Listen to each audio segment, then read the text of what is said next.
You wouldn't believe what I discovered when I opened that drawer. Inside was a key, and a letter. It was from my husband, Raphael. But how could this be true? Raphael had no money.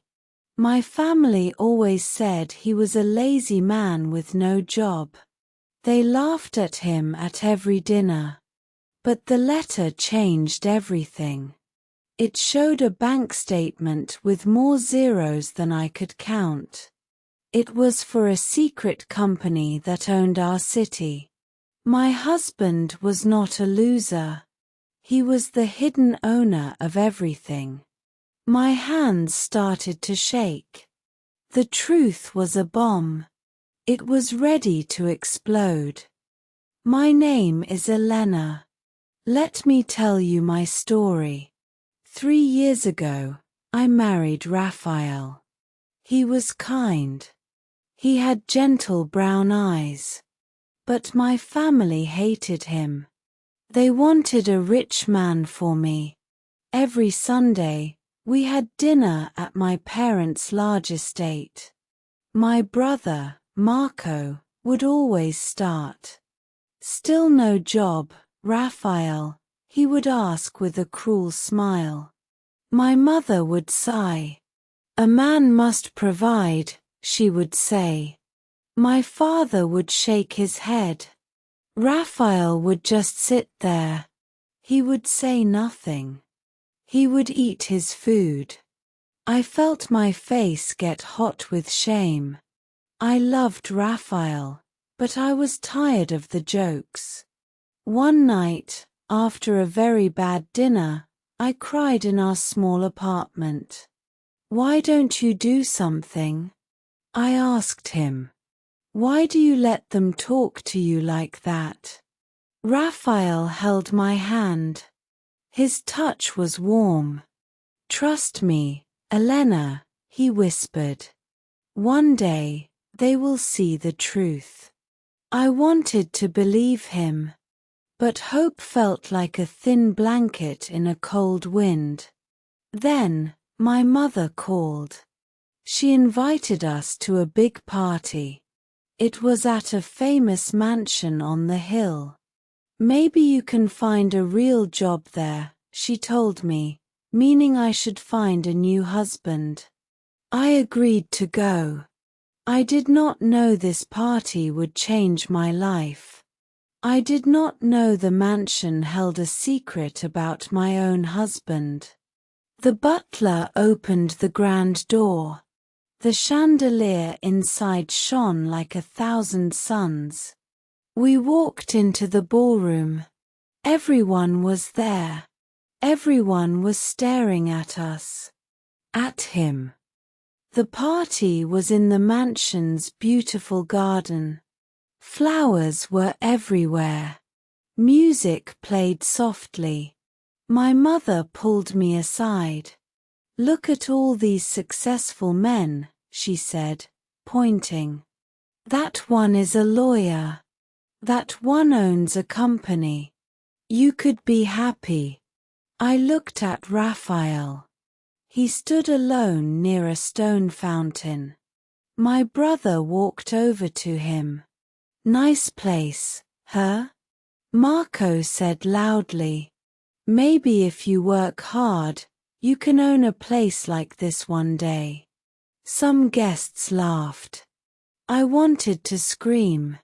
Then, a man in a black suit walked up to Raphael.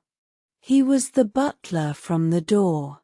He leaned close and whispered something. Raphael nodded. He looked serious. What was happening? I felt a cold fear in my stomach. Did Raphael know this place? My mother saw it too. Who is that man talking to your husband? She asked. I don't know, I said. But a secret hope was growing in my heart. Maybe Raphael had a surprise. Maybe he had found a good job. The butler came back. This time, he spoke louder. "Sir, the library is ready for your meeting," he said.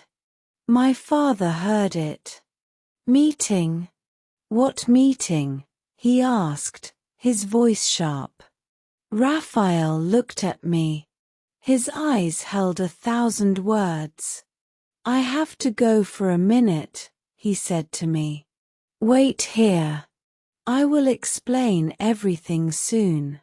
He walked away with the butler.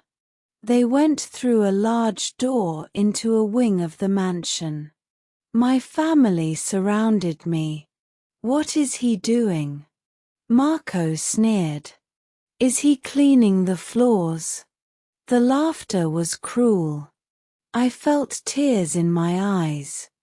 But then, a loud sound came from the mansion.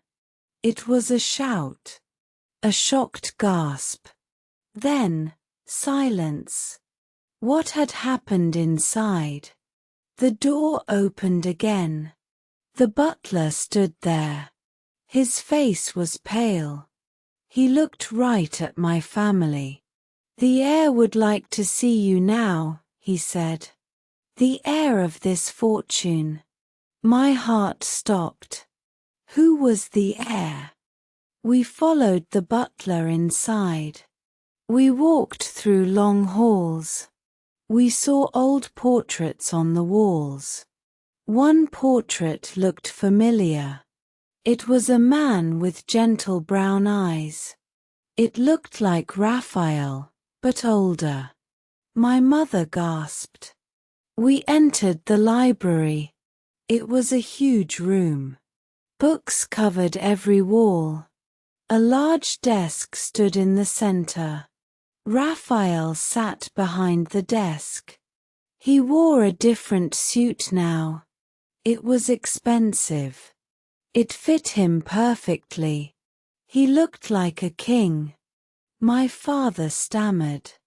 "What is this?" Raphael stood up. "Please, sit down," he said. His voice was calm. It was strong. We sat on soft chairs. "For 3 years, you have called me a loser," Raphael began. "You said I had no job. You were wrong. I have a very important job. I run this estate. I am the heir to this family's fortune. This mansion, this land, the company in the city, it is all mine."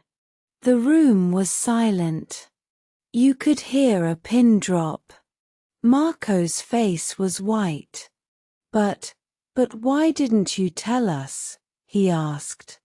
Raphael looked at me. His eyes were soft. "Because I wanted Elena to love me for who I am. Not for my money. I wanted to be sure." He turned to my family. "And I wanted to see your true hearts. Now I have." My mother started to cry. My father could not speak. I felt a storm inside me. I was angry.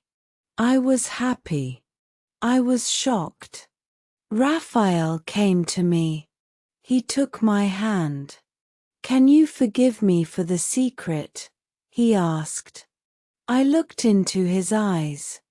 The same kind eyes I fell in love with. The same man who held my hand when I cried. The secret was big. But his heart was bigger. "Yes," I whispered. "I can forgive you." He smiled. It was the most beautiful smile. But the story was not over. The biggest shock was still coming. Raphael looked at my family. "But there is one more thing," he said. He pressed a button on the desk. A screen appeared on the wall. It showed a video. The video was from last week. It showed my brother, Marco. He was meeting with a man in a dark alley. They were talking about a plan. The plan was to steal money from Raphael's company. They did not know he was the owner. They thought it was just a random business. Marco's plan was to hurt Raphael's new boss. The boss was Raphael himself. The truth hit us all. Marco was not just rude. He was a thief. He was a traitor. My father stood up. His face was full of shame. "Get out," he said to Marco. "You are not my son." Marco ran from the room. He was crying. The family was broken. But in that broken moment, something new grew. Raphael and I held hands. We were a team. We were strong. I learned a big lesson that day. True wealth is not money. It is not a big mansion. It is love that is real. It is loyalty. It is seeing someone's heart, not their job title. Raphael showed me his true heart. And I showed him mine. We started a new life. A life of truth. A life of love. And my family. Some of them learned too. They started to treat people with kindness. They learned not to judge.